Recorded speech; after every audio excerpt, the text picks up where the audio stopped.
1분 영어 머스터디넷 고혁준 선생입니다. 2019년 국회직 8급 영어 일치 불일치 문제에서 일치 문제입니다. 차라리 불일치보다 일치가 더 어렵죠. 자, 이렇게 긴 문장을 읽고 나서 1번부터 5번까지 봐야 하는데 보다시피 굉장히 고유명사도 많고요. 복잡합니다. 우리가 익숙한 단어들이 아닌 이름들이 나왔을 때는 공교롭죠. 자, 그럴 때는 대충 일치불치 문제의 특징이 다 그러하지만 대략적으로 읽고 나서 그리고 나서 선택지에서 다시 한번 확인해보는, 결국에 시간만 있으면 누구나 풀 수 있지만 시간이 부족하기에 그래서 더 좀 뭐랄까요, 편법을 쓰고 싶은 욕구를 느끼게 되죠. 그러나 편법은 결국에 여러분들에게 그렇게 좋은 결과를 가져주는 경우도 있지만 결국엔 시간만 버리고 아무것도 얻지 못하는 경우도 있을 수 있다. 편법이라고 한다면 이런 거 얘기하는 거죠. 밑에 선택지를 보고 이걸 보면서 찾아 들어가는 거를 얘기하는 겁니다. 그게 예를 들어서 1번 같은 경우가 여기 나왔다 치더라도 여기 어디 있었죠? 여기 나왔다 치더라도 어떤 경우는 1번으로 끝나는 게 아니라 뒤에 있는 문장이 두 개 정도 합쳐져야 답이 나오는 경우도 있거든요. 그런 경우는 바로 시간을 낭비하는 경우가 될 수 있겠죠. 그런 의미에서 읽어보고 전체를 보고 들어가는 게 더 현명한 길입니다.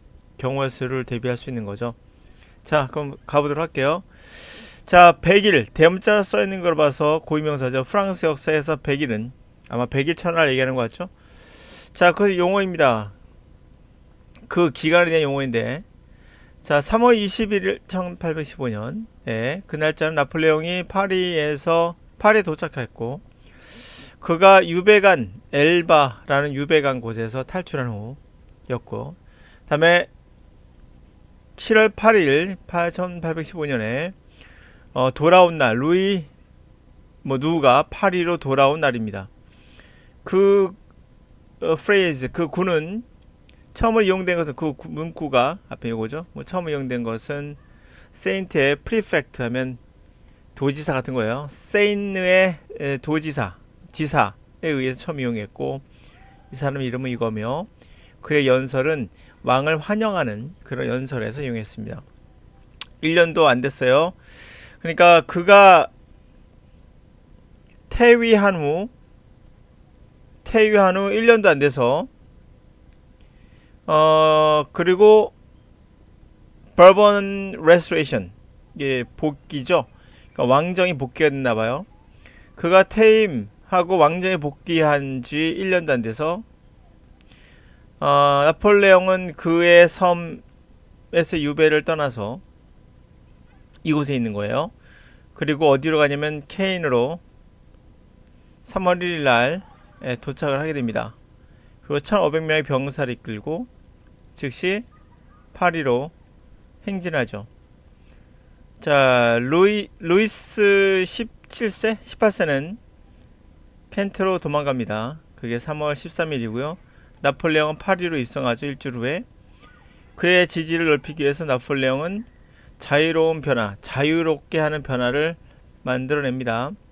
제국 헌법에 자유롭게 만들어냈습니다. 자유로운 변화를 이끌어냈고, 그것이 수많은 이전의 적들을, 가장 눈에 띄는 건 벤자민 컨스탄트 같은 사람들을 그의 대의에 랠리하도록 이끌었습니다. 랠리, 같이 결합하는 거죠. 함께 그의 그의 대의를 따르도록 했습니다.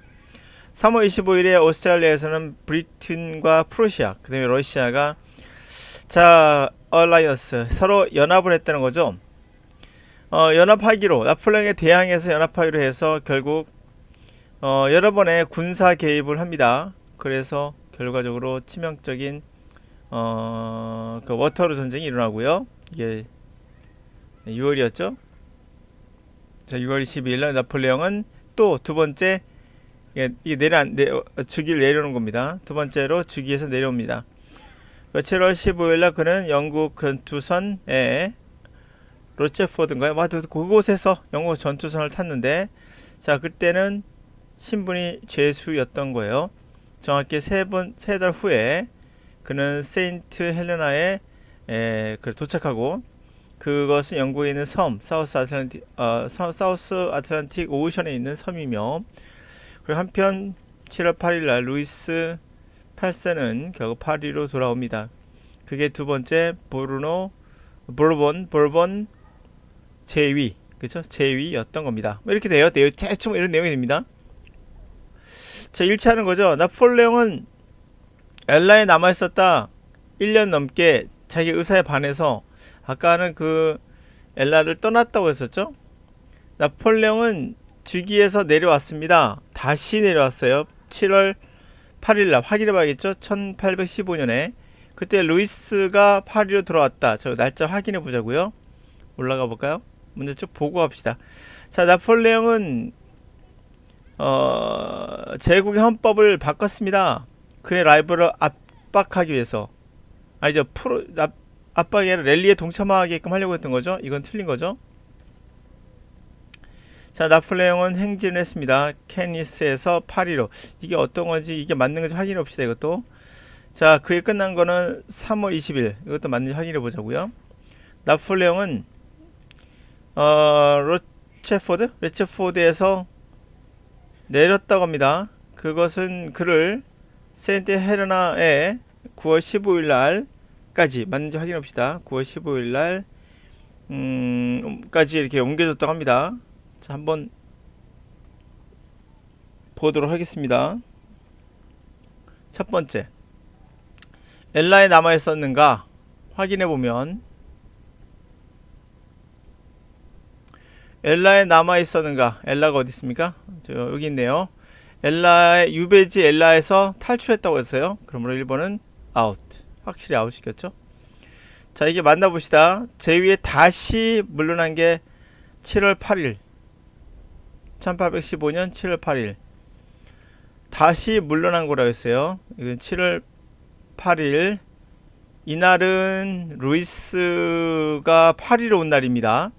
그러니까 이것도 그때 루이스가 파리 돌아왔다. 여기까지 맞네요. 제위를 태위를 했는지 보도록 할게요. 여기 태위란 말이 없죠. 없습니다. 없어요.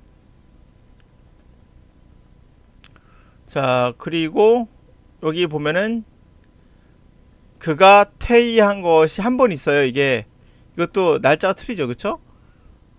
그러니까 이것도 안 맞습니다. 그쵸? 날짜 틀려요. 에이프릴이고 이거는 줄라입니다. 다시도 아니고, 물론 이것도 틀리고 이것도 틀렸다. 나폴레옹 이거 틀렸지 이거? 아까 봤죠? 자, 이 사람이 행진한 게 케니스 파리스. 자, 3월 20일 날 맞나 확인해 볼게요. 자, 행진하는 내용 여기 나오네요. 3월 1일 날, 자, 나폴레옹은 그의 유배지를 떠나요. 그리고는 케니스에서 3월 1일에 도착합니다. 병사를 이끌고 행진해요. 파리에. 이 사람은 달아나죠. 3월 13일 날. 나폴레옹은 파리 입성한 게 일주일 후에요. 이렇게 나왔거든요. 그러면 3월 13일에 달아나죠. 먼저 3월 1일 날 케니스에 도착했고, 그때부터 행진해 나가죠. 즉시 행진해 나가요. 그래서 3월 1일, 13일은 왕이 도망가고, 그 일주일 후에 파리 입성합니다. 그렇죠. 케니스에서 시작을 해서 파리로 간 건 맞아요. 그리고 끝난 거는 8월 13일 일주일이니까 며칠 있습니까? 7일이니까 더하기 7하면 20일 되는 거죠. 일주일 후니까. 이게 정확히 맞죠? 정답이 4번인 겁니다. 자, 됐죠? 이 같은 것도 9월 15일이라고 했는데, 날짜 만나볼게요. 뭐 물론 답은 나왔으니까 끝나긴 했는데요. 여기 보면 7월 8일이에요. 7월 8일인데 여기군요. 두 번째 재임한 것은 이거예요. 이건데 퇴임한 것은 이거고. 자, 7월 15일 날 탑승하고 정확히 3달 후 세인트 헤레나에 도착해요. 3달 후니까 7월 플러스 3달. 그러면 옥토버죠? 예, 세프템버가 아닌 거예요. 날짜 보더라도. 자, 이렇게 보다시피 더해서 나와요. 앞에 하나에서 나오는 게 아니라 언제 도착했고 그리고 결과 도착한 것은 이렇게 더하기를 해야지만 되겠죠. 결국에는 이 일치불일치 문제를 얼마나 빨리 읽을 수 있느냐가 관건인 거죠. 해석은 시간만 주면 누구나 맞출 수 있어요. 그래서 누가 얼마나 빨리 보느냐가 문제인 거죠. 그래서 제가 구문독해는 아무 소용이 없다라고 말씀드린 겁니다.